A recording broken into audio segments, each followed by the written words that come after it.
Family Love Podcast. We are back at it again.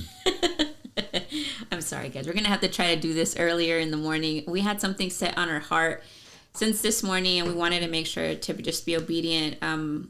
This morning I was praying, and just God put something in my heart. We've been speaking to people that are kind of having a difficult time with their children and just parenting. And it didn't dawn on me till, God was giving this message in the morning. But he was saying that a lot of the times we're struggling with our kids because we are so detached from him, and in him there is the Holy Spirit that guides us to be able to understand and to have kind of like almost like a discernment, or like just the really what will going to the heart, what's the issue of something. And he's the only one that knows our kids more than we do. He sees the unhidden. He sees what they're feeling. He sees the hidden. He sees the hidden. He sees the crying when nobody's watching. He sees what's really in the heart. And if we really took time to just be connected to God, the person that sees what we can't see, then we would be more prone to be we would be more successful in having the conversations with our kids and teaching them and guiding them to just, in the situations that we're kind of like just losing our minds with. I don't know does that make sense? Yeah, it makes sense. You're going for it. You're not going to keep going? You're on a roll. I think that's it. Just like, I don't know. And I think that it's so important because we're like, just as parents, we get so emotional, especially me. You're probably not that emotional. I'm not as emotional. But for women, or, when you're in situations where you're like, you should have known better, it's really difficult for us to use God's wisdom and the sovereignty and the grace, to have those conversations. And kind of, we say a disciple, you can say coach instead of coaching. We're just like, because I said so, because I'm your parent. What's wrong with you? You're stupid. You're crazy. But we don't help them, and we don't teach them, and we don't guide them in that situation that they've never been there before. Yeah. Yeah, I agree. I don't know. I'm not good as emotional. So I think on the other side, I run the risk of not getting involved enough, and I try not to do the because I said so thing. I was a lot like that before at some point in time. Anymore. Yeah. But I think on the other side now, I run the risk of not getting involved when I should get involved. And I think that for me is probably something that I've been paying more attention to and kind of focusing my time in, because I think that the habit is for any parent is to measure your life against how you're raising your own kids. And sometimes when you say, what do you mean? Well, sometimes when you say, you think to yourself, okay, well, when I was a kid, it was this bad. Okay. So if I compare that to my kid's life now, it's not as bad. I get it. So you kind of give yourself the freedom to say, well, since it's not as bad, I'm doing better. Therefore, my kid's life is better. So I'm doing great. But your kid has nothing to compare that to. Yeah. They haven't lived what you lived through to say, oh, this is much better than what you went through. Yeah. So they're living in their now, and they're living through what they perceive to be the only, how do I say that? They're living in what they perceive to be the only way of life. Yeah. And so when we think, oh, you don't even have it that bad, they're thinking like, this is all that I know. Yeah. And this is bad, or this is terrible, or this sucks, or I wish it was some other way. And so what happens is, at least in my own mind and how I perceived it, was, okay, if I'm not doing this bad and my kid's life is better because they didn't have to go through what I went through, then they're going to be fine, because I was fine. Like, I made it out alive, and I didn't say anything to anybody. I just bottled everything up, and I kept it all in, and I sucked it up, and I made it through, and I'm still alive. So I imagine in my mind, I'm like, oh, well, they're going to be fine. Like, they didn't go through what I went through. Hold on, time out. Hold on, let me finish. So that's how you think, and it's easy because it gives a parent an escape route to not have to feel bad about not doing certain things. And so now, having sense. Jesus in my life, I look back and I'm like, it was not okay. That's part of the reason why I ended up the way I ended up and did the things that I did. It's because I just bottled it up and I didn't tell anybody. Yeah. So it's tough because your kids don't have all that information to decipher through, and they don't have the age or the life experience and the wisdom to know any different. They're just trusting us. Yeah. And we have to be really careful with that, to not break it, to not abuse it. To be intentional. Yeah, to not break their character. Yeah. It's weird. You said something that you're like, I didn't know till now that I'm like, I wasn't okay, and the crazy thing about it is that, like, if we go and we make a list of everybody that we had a conversation with, like even ourselves, like, and the people pastors have talked to, and just when we see people in the encounter, and, and everybody's so broken. Like, you're so broken. Like, you've been through so many things that without Jesus, we're broken people, like, off the bat. And you have to have parents that are so intentional and so connected with the healing process of what happens when God comes into our lives to help it trickle down to your children. Other than that, everybody else is just, we're all living a broken family life, and that's the new norm. It's like you just stick your earphones on and, go on your phone and just be on your phone all day and play your games, and that you're not out doing drugs, so that considers that you're fine, like you said. And the bad part about it is that when they do something that's out of character, where you have to parent, now you're freaking out, now you're upset, now you're just like, what, you were not just gonna sit there and just pretend like you were good? Like, what's going on? Like, we cannot get upset at moments where we have to parent. Like, that's the thing. And the thing that, like, God was helping me to understand is that when there's a moment where you have to have these conversations with your child, who is the sinner? Is your pride the sinner? Is your emotions the sinner? Is your because I said so the sinner? Like, what is the sinner? Or is it God?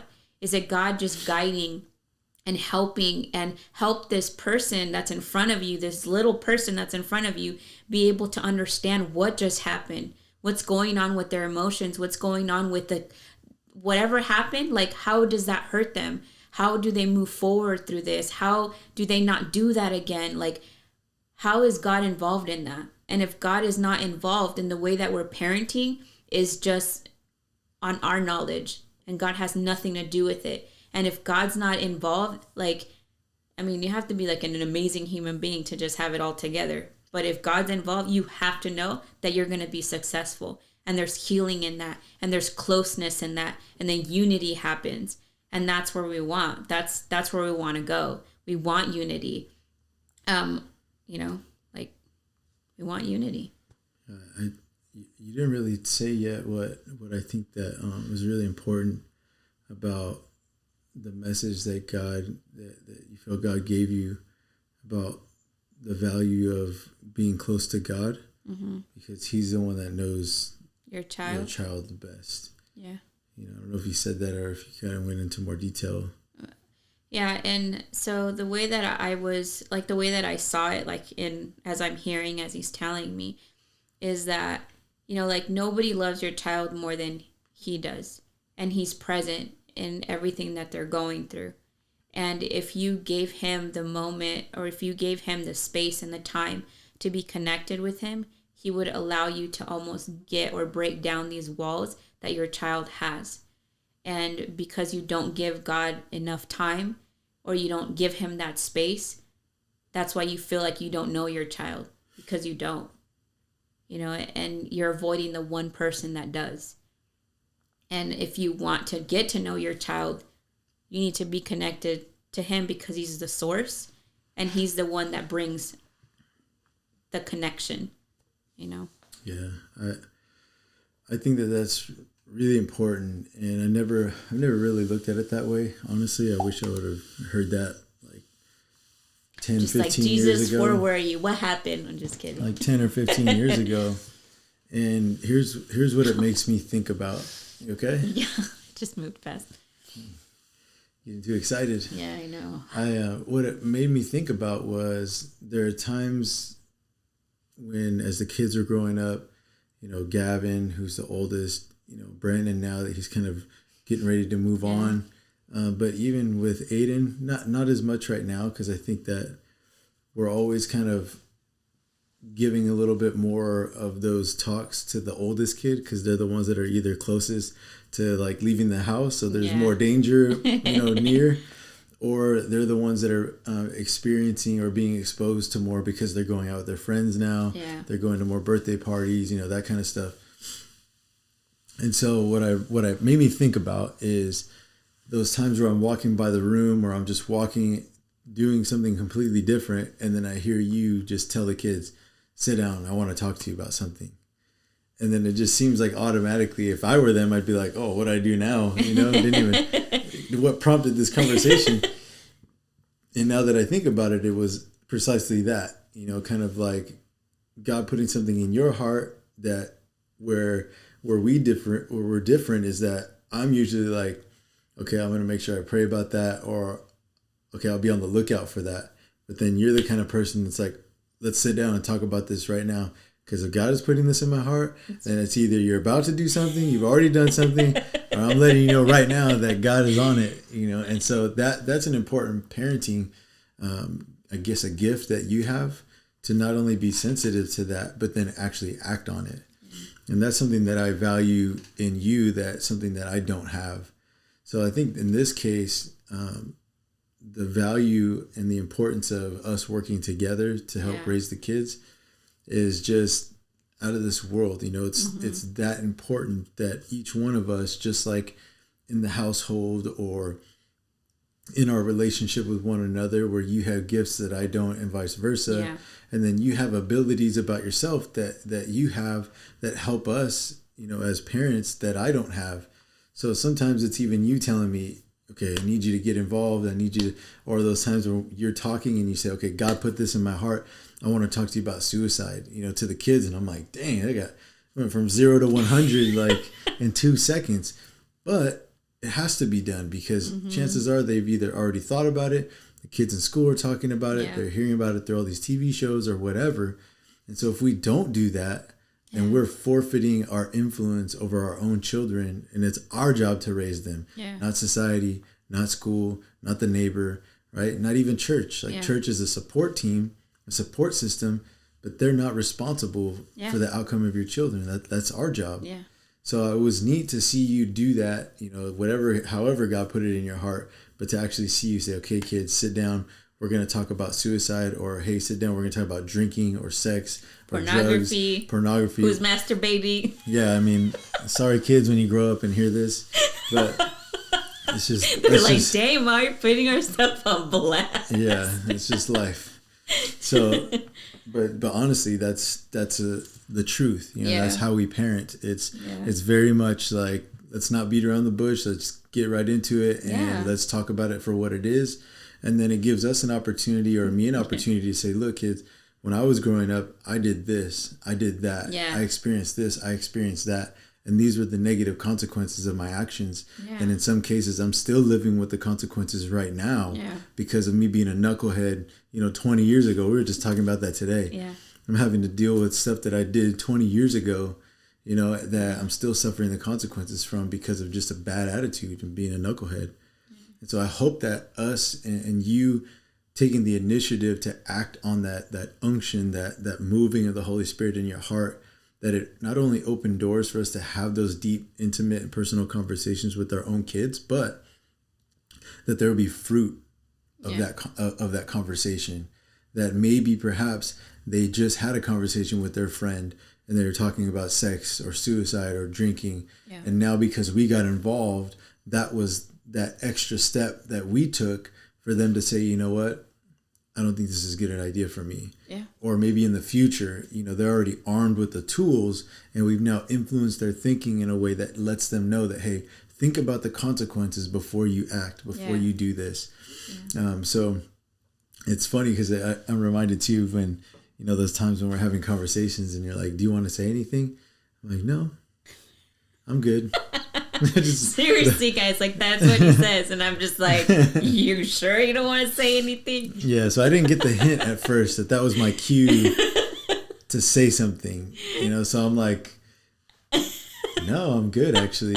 You said it all. That was did a great job. All right, see you next time, kids. Yeah, so now I understand that it's an opportunity for me to share about my own life, and at least at a minimum give my opinion as an adult that loves them, as somebody that cares for them, as somebody that's been through some things and can share and hopefully help them avoid some of the pitfalls and mistakes that we've made by sharing what we went through. Yeah.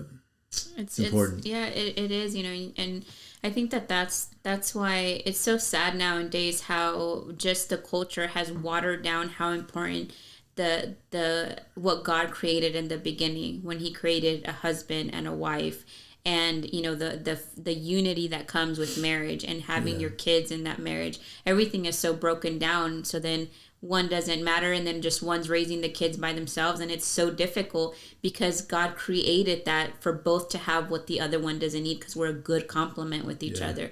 And then because we don't have that and we're over here trying to do things by ourselves, our kids are missing out. They're missing out because we chose to say, I don't need this person. I'd rather just I'll do it by myself. I don't care. I'd rather be alone. But the things that we need are not just what we need. It's what our kids need. That's why God created that system, because he was so smart in the way that he did things, And then, another thing that you said was just the part of just being so brutally honest with them. If you think about it, like their friends, like they're brutally honest. They don't say, oh, I can't say that, that's taboo. No, they talk about everything. So why you can't be transparent with your kids? You can't talk to them. They're seeing it on the internet. They're talking about it every single day. It's interesting because our kids, they'll have conversations with their friends. They're literally equipped with everything that they possibly could need to have these conversations with their friends, and they do. Our kids would come and be like, Mom, okay, I need to, I'm having this situation. What should I say? What could I say? And they feel like, my son was telling me the other day, it's so weird that my friends think that our relationship, us, me, you, our kids, that it's so weird. It's not common. Their parents don't talk to them about nothing. They don't even talk. It's not normal. And it's sad because it's is that your family? Think about it. I'm talking to you. Is that your family? Do you talk to your kids? Could your kids say, oh yeah, that's so weird. What parent talks to you? Yeah. Do you trust your parent? That's so weird. Because the point of them trusting you means that you would have to have had a situation where you can show that you're a trustful person to talk to. Yeah, trustworthy. Trustworthy. Were you trustworthy, or did you just blow up in their face and then just say because I said so? You know what I mean? Yeah. So it's just it's difficult, and it doesn't mean that you're going to be their best friend. It doesn't mean that you're going to be letting everything slide. That doesn't mean that. All it means is that you're actually parenting and you're involving not only just what you think, but you're studying, you're reading, you're getting in prayer, and you're saying, God, how do I deal with this? I see my child like this. What is it? What is it that's bothering my child? I see them distant. What is it? And if God starts to put, oh, maybe it's suicide, and God will show you, God will be so that you're going to be dang, it was right in my face and I didn't see that. How did I not see that? Because God will give you that discernment to tell and to notice, and he'll put it everywhere. You'll see it on Facebook if that's the only place you're at. Trust me, he'll show you. You know what I mean? Yeah. So I think that's the ticket right there, right? Is we don't want our kids, if we were to work backwards through this conversation, we don't want it to be that our kids feel like they have to go outside of the family to find a family. Right? That's why people get involved with gangs. That's why kids get involved with wrong relationships, or they end up in bad situations because they're trying to find family outside of the family. Yeah. And we don't want that. So the only other opportunity the only other option is for parents to get involved. Parents, be parents. Get involved, engage your kids, have the difficult, awkward conversations. But also along the way, it doesn't always have to be that every time you interact with them, it's to correct them, it's to bash them or to nag at them.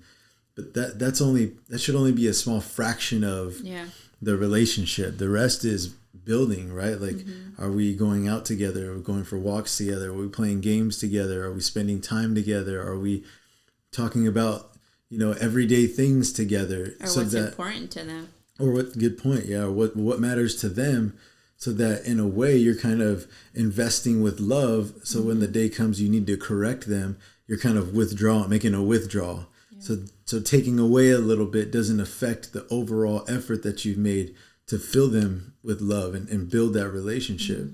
And so in order to do that effectively, I think that we need to get into right relationship with God, because then and only then are we going to be able to be loving enough, compassionate enough, are we going to be understanding enough and forgiving enough and trustworthy, all these things that God is, that he can teach us. We exceed that from our kids, but there's really nobody hovering over our head saying, be more loving to your kids. Why did you talk to them like that? Why didn't you be a good parent, huh? Because I said so. Do this. Like, we don't have that hovering over our back. So it's almost like we run the risk of expecting something from our kids that we're not willing to do ourselves. Yeah. And that's a situation that we never want to be in, because then we look like hypocrites all the time. Yeah. So if we want to be that person, that parent, then we need to get in right relationship with God, so that he could fill us with peace, love, kindness, long suffering, and patience, and all those things that he is, that he extends towards us, that grace and favor. Yeah. We need to get in relationship with him to receive more of that, so that we can turn around and be that for our kids. And it's never too late. There might be a time, depending on whatever stage you're in at parenting, that your kids might reject that, or they think they know too much. And how many of us have been through that or gone through that?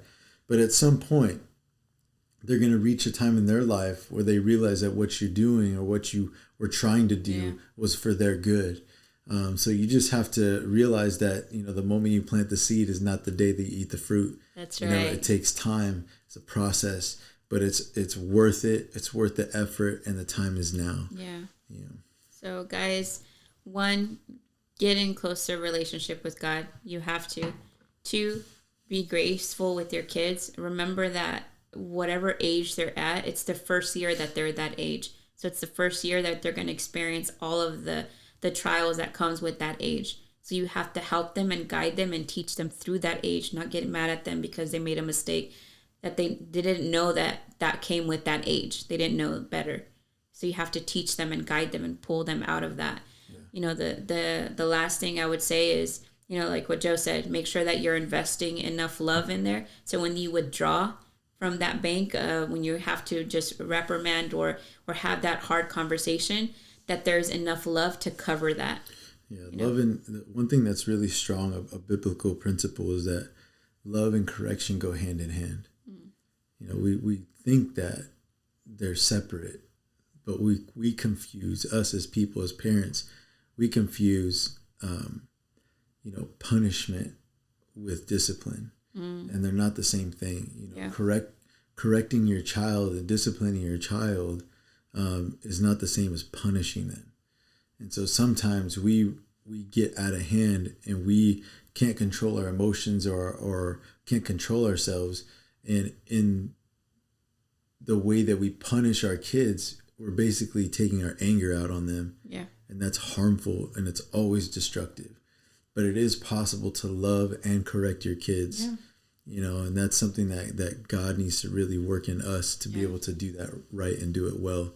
Yeah. Have a pastor or a mentor or somebody, a counselor in your life that, if you need it, that you can talk to, that help kind of walk us through some things if we need that. Yeah, guys. So we're here. If you have any questions, send us. And then maybe for the next podcast, we can just talk about that, just how to just balance, the discipline part versus the punishment, because it's not where we want to go to. So we love you guys. God bless you guys. God bless your family. We just hope that this helped. If it did in any way, just put a comment. Just let us know. And we're here for you guys. We're going to be praying, for everybody that's listening. I know there's people on YouTube, Spotify, other places that they listen to us. So we appreciate you guys being here. Thank you for, just being a continuous just supporter. Like this is why we sit here at, I don't know what time it is, doing what we do, because we care about you guys. So we'll go ahead. I'll let Joe pray. All right, let's pray together. Lord, for everybody that's sitting here with us, just listening in, Lord, I pray that at this moment that your Holy Spirit would just begin a work in their hearts and in their mind to just have them do a personal inventory and find out where they're at right now at this moment. Lord, help them to analyze what kind of parent they've been and realize that nobody's perfect, but there's also room for improvement. Lord, would you just give them the wisdom and the insight to understand and to know in what areas that they need to work on. And if they're reaching out to you, knowing that the area they need to work on is just something that they need you to step in and help them with, Lord, would you just be faithful and do that? Lord, would you allow your Holy Spirit working in their heart to help them achieve and become that parent that they so desperately want to be, that they can just take advantage of the moment and the time that they have with their children to be the parent that their children needs, to help them build on life tools, to help them be prepared for the life that's to come. But most importantly, Lord, help them by example and by the way they live their life to keep you in the center, that their children might come to know you as their God, not just the God of their parents. Lord, I pray for each one. I pray for their children. I pray for their families. Lord, I just ask that you would allow your grace and favor to be with them. In Jesus' name we pray. Amen.